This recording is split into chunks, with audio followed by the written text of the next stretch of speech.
Hi and welcome to Let's Talk Macarthur. With this week's episode, we're talking to Tamlyn Van Zeist, founder and creator of Tamlyn Creative Marketing and Design.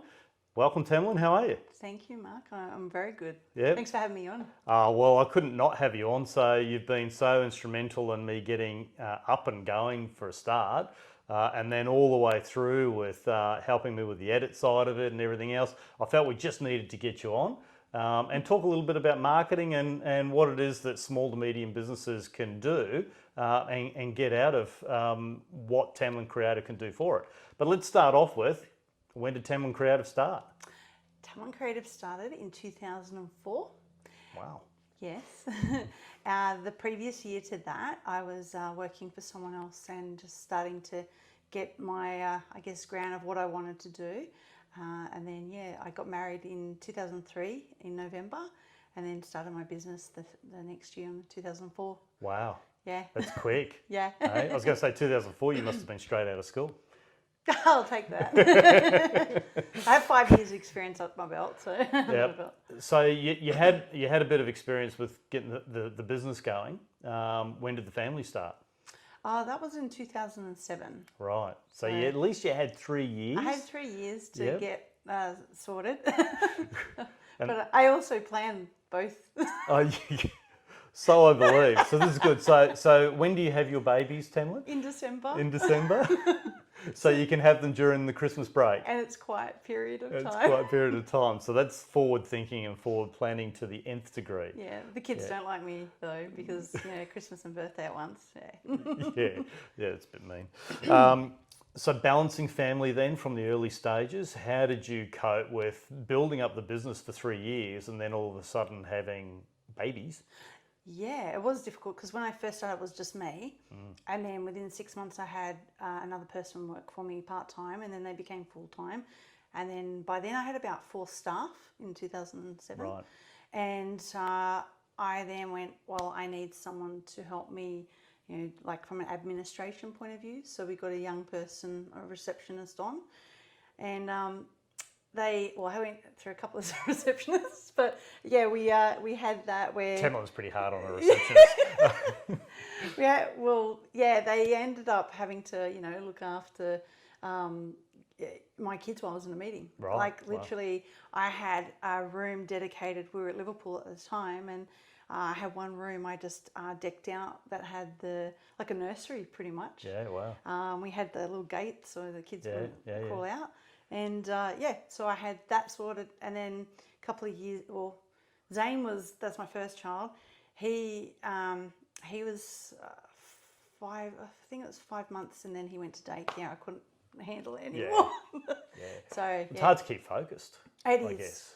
Yeah. So in the first few years, probably in when they were born, I think I struggled and I did juggle. And I tried to at least take a day or 2 days a week off. Yep. I had a mother-in-law that really was helpful as well. So she would take a Monday and then they had a daycare and then I would take the other 2 days. So. Yeah, nice. So you worked out a schedule that made it work for both, and then the business kept growing from there. Yeah. So we're actually sitting in Tamlyn's studio Yes. at the moment. Yeah. So we're actually got a real live workspace here. Yeah. And there's I see Santa in the helicopter. Yes, there. So just doing a video that you're doing there. So which is great. So I've got a couple of marketing questions for you. Okay. All right. So marketing at its core, all right, has always been around product, price, place and promotion, right? Yeah. Are they still the same core elements today, even though we deliver those messages very differently now? They still have a foundation, but I believe there's extra levels of complexity now, and it's around the user experience. We didn't have that, 20 years ago. What's the user experience, But that is one of the centric parts of marketing is understanding the user as well. So at Tamlyn Creative, our thing is called design with empathy. So we always think of not just who the client is we're designing or marketing, creating strategy for. We have to think of their customer, their end user. Yep. So, which is really important, and because we do deliver it very differently now. So what are you finding is the best way to deliver a message across to the consumers now? Well, there's they say around 12 touch points now that a buyer will make a decision. Right. So best way to deliver to consumers, firstly you have to have some sort of strategy. Yep. And but you also need to, before you even develop a strategy, you need to know who you are designing or marketing to. So it's good to have a marketing plan. Good place to start. But before you even do that, understand your brand foundations as well. So there's, in terms of connecting with customers, as I said, 12 touch points, online and offline, even to the point of how your internal business works as a brand as well. So, picking up the phone is a touch point, someone going to your website, touch point, Google My Business now is a touch point. There's so many facets of it, but you just got to remember, where does your user go? Where does it hang out? What age demographic? Those side of things. So, if I was talking to someone this morning, they're actually a physiotherapist, but more for pelvic health of all sorts. But their target audience they've got two audiences. Women and female, and male, predominantly older. In their 50s, well, they're not going to be, on Instagram or TikTok. You're pointing at me when you say that? They're not on Instagram or TikTok. Well, they might be on Instagram, but predominantly they're on Facebook. Yeah. So you really have to think about where your customer is, and then the type of messaging. And you may have different target audiences that you need to approach differently. Yep, and it is complicated and confusing, especially for people that are a little bit older. They're coming into it. You've handled Instagram fine. Oh, thank you very much, Tamlyn. A lot of guidance, right? What I found interesting in the process for setting up Let's Talk Macarthur through Tamlyn Creative is actually the consultancy part of it to start off with, and the creation of a brand. So let's talk about, how do you go about helping somebody create a brand? Oh, you've been through it. So we've got a unique way of doing things. I'm not sure what other design agencies do out there, but we're quite unique in terms of we need to understand the client. Yep. We break down, the target audience, the type of people. I kind of understood who Mark Turner is and his personality, but then we also made sure through imagery and color palette and key messaging and logo lockup and all those things that it had continuity, and that it reflects you as a brand personality as well. So we went through a series of questions, a bit of an interview on Zoom. And then we met the team as well. Which was important. Then we went through what's called a mood board. So just purely around direction. And then from there, that's where the communication was open between both of us to go, I like this, I like that, let's tweak this. And we moved on from there, from conceptualizing actual logos and imagery. And I found the process actually really quite comforting. Because going into an unknown of what was the logo going to look like, what colours were we going to have, and by having the mood boards and the different images there to relay different feel of what it is, helped us narrow it down.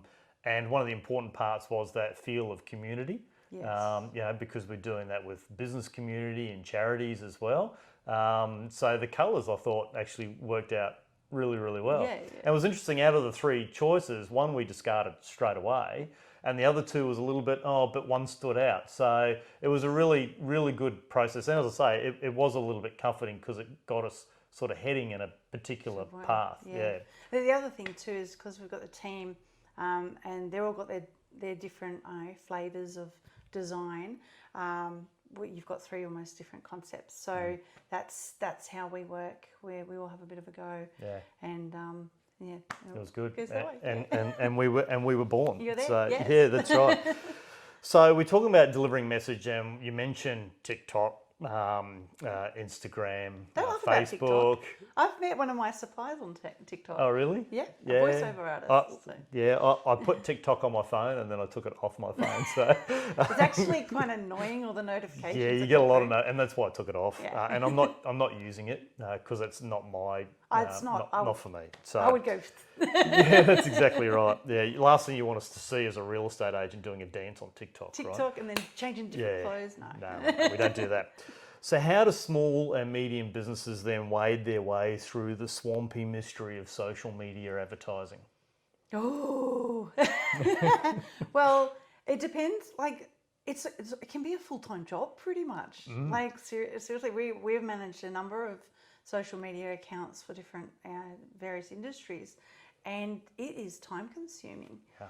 So, I really think you don't spray and pray. I think that's the thing. You really have to have a strategy. Organic can work. I don't tend to say go and do paid first. Work out, your messaging and work on a social media calendar. So plan ahead. Don't do it ad hoc. Have some sort of goals around it. Is it around lead generation? How does that look? Do you want them to go to your site? Is it call to action? Things like that. And majority of the time, people don't want to be sold to. So it's a lot about developing trust. So that's it's brand, it's building your brand without selling and giving as much as you can in terms of value, and then people notice and people watch.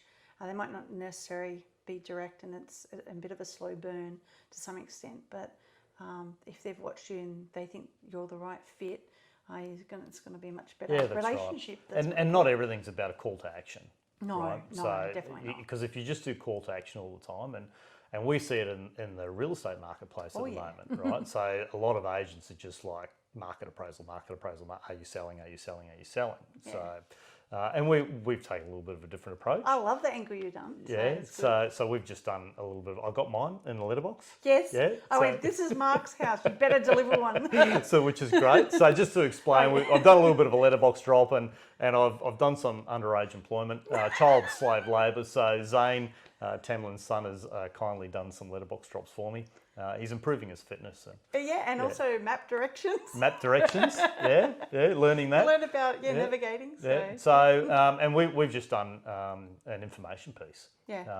So just really want to give people something, and I think social media is very much like that as well. Yeah, that's right. And it's interesting you talk about Google My Business, because most of the inquiry I get direct on my phone comes direct from Google My Business. So if you're a small business and you're not focusing on your Google My Business page, make sure you do. If you've got any questions about it, make sure you contact Tamlyn. Yeah, definitely can help with that. She can definitely help you with that. Yeah, it's really important, and it's an organic situation. You're not paying per click or anything like that. You are literally putting content in there that's relevant.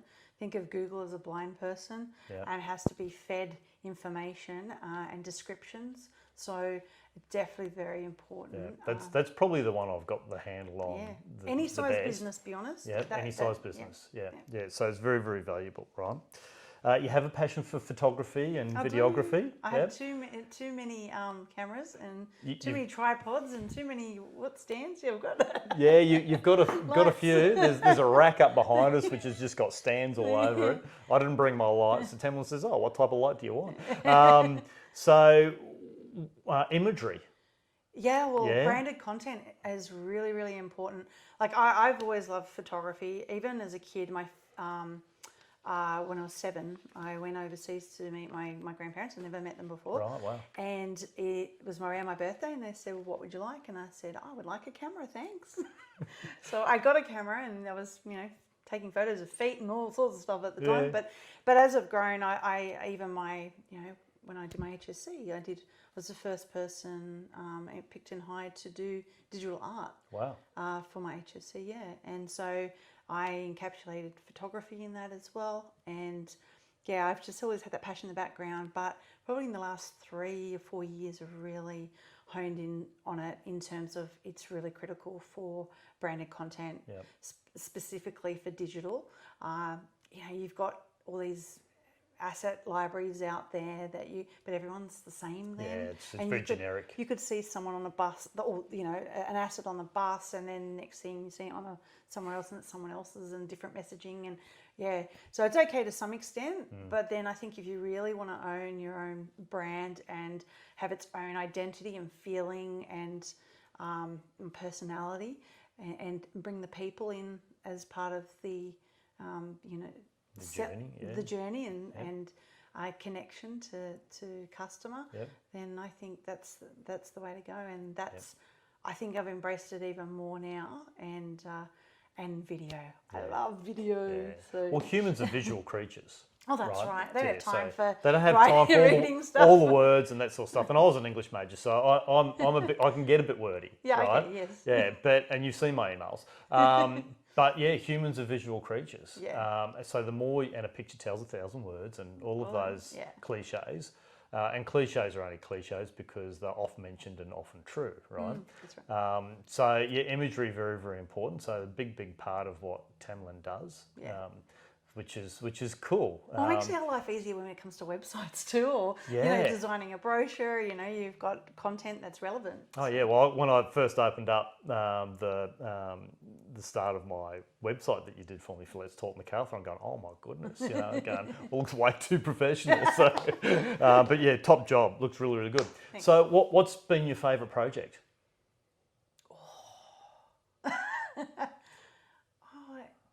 They vary. Like, I think it's even the one I just did on the weekend was Sandra, coming in a helicopter for a shopping centre, and to see the joy and the vibe and everything happening, and to be a part of that and taking it's a bit of history in time, like it's captured, and I'm actually had that responsibility, and being able to share that with it's going to be shared soon with a lot of people out there that actually came to the event and were a part of it. So and we spread the love about Christmas and all those things. So I really enjoyed that side of things. But it's really hard because there's so many different things we do. Like we can do. I've got a really exciting one. I can't tell you. It's over there, but I've signed an NDA. Oh wow! Really? You can't wait see for that. So that's to do with a beverage, alcoholic beverage. So. Okay. Well, that's always of interest. Yeah. You did some really cool shots when you did the butchery. Yes. I really love those. There's some really cool imagery in that. That was a 3-day shoot, and it was a long shoot, but we did videography and photography. Yep. But they've got so much content that they'll be able to use for the next 12 months. Yeah, which is great, right? So storing content up. So have a plan, get you in, do as much as you possibly can, and that gives the businesses content for a long period of time. That's right. Yeah, which is great. And the other thing I've done before where people might be starting out and not have a lot of money, I've just a couple of weeks ago spent an hour with a lady that was doing her own photos for a product-based business, and they were very flat coloured, and I said, just show me what you're doing, and I went, okay, there's about 3 things you can fix here, and it's not, here's a white what do you call it, art core, foam core, and here's a black one. So we're going to, and I moulded the lighting to it. Right. And I said, now you're going to see how we move the light here? And then, so then it came to, there's more depth and it came to life. So just even those little things. Yeah, just little tips. And helping someone out that doesn't have a lot of money to actually go and buy the thing, or have me there for 3 days. And we started with a conversation in a cafe, and you went away and did a big email for me to give me some sort of pathway and design for getting my thinking in the right way, which I'll forever be grateful for. So that was really, really good. Growing up, what was your favourite book? I hated reading. Oh, really? Oh, really? A visual person. All right, then. What was your favourite TV show? Breakfast Club was the movie. Movie, okay. TV? Breakfast Club will do. Yeah. Yeah, it's one of my wife's favourites too. Yeah. Cool song. Yeah. Good soundtrack. Yes, great soundtrack on that. Yeah. Jed Nelson. Yeah. Very good. We're going to do our fast line questions. But before we do, she goes, we're going to do it because we do the Fast 9. It used to be Fast 10, but I dropped one. So we're going to do our Fast 9 questions. But before we do, if you were sitting in my chair, what's one question you would have asked yourself that I haven't? What do you do on the weekends? Oh, there you go. Tamlyn, what do you do on the weekends? I have no idea. Try and spend time with the kids. But one of the things is COVID's been a problem, but I love going shopping with Ava Lily and, going out having lunch and shop. So how old's Ava Lily now? She's 11, turning 12. Yeah, so she's right into shopping mode now. So and if it's not that, being creative and painting with her. So yeah, nice. Yeah, she enjoys painting. She loves it. That's great. You don't want to see her room. It looks like an artist. Is that right? Yeah. We talked about art before, and because we did the previous segment with Lisa from Common Greg on what happens to your digital assets when you die. And one of the points in that, and you were talking about digital art before. Yeah. Earlier this year, there was digital art that sold for $70 million. What the hell? So on your creative side... NFT, I think that's what So on your creative side, are you still doing, like, for fun? Are you still creating digital art? Well, with my daughter. That's when I try and switch off from this. This is still creative, but it's a different... But it's different. That's commercial. It's commercial, whereas this is something for passion, just to enjoy. Like, I've been doing these Zooms with a lady who's local in Cobbitty, who does painting, does oils. Right. But I went my own way and got the iPad and did it. Yeah, wow. Yeah, step by step, listening to her. And it was great. Wow. And you know what? You forget about everything else around the world. So what's happening, anything. So it's good to... And everybody needs that something. So for you, it's doing art. For me, it's hitting the golf course on a Sunday morning if I can. Well, if it was no COVID, it'd be travel. It would be travel. Cruising. Yeah, absolutely. Don't go to South Africa at the moment or somewhere around there. All right, so you ready for the Fast 9? Yeah, go for it. Okay, what's your favourite word? Empathy. I like that. That's nice. What's your least favourite word? I can't say. Give me a letter. No, I can't. I get myself into trouble. I know what the word is. I've worked it out. What turns you on? In lighting me up? Is that what you mean? Yeah. What makes you happy? What turns you on? Music. Music. Yep, that's a good one. What turns you off? Angry people. You should have seen me before. What sound or noise do you love? I don't know. Twinkly bells. Twinkly bells? I don't know. Wow. All right, what sound or noise do you hate? It's a chalkboard. Oh, yeah. What profession other than your own would you like to attempt?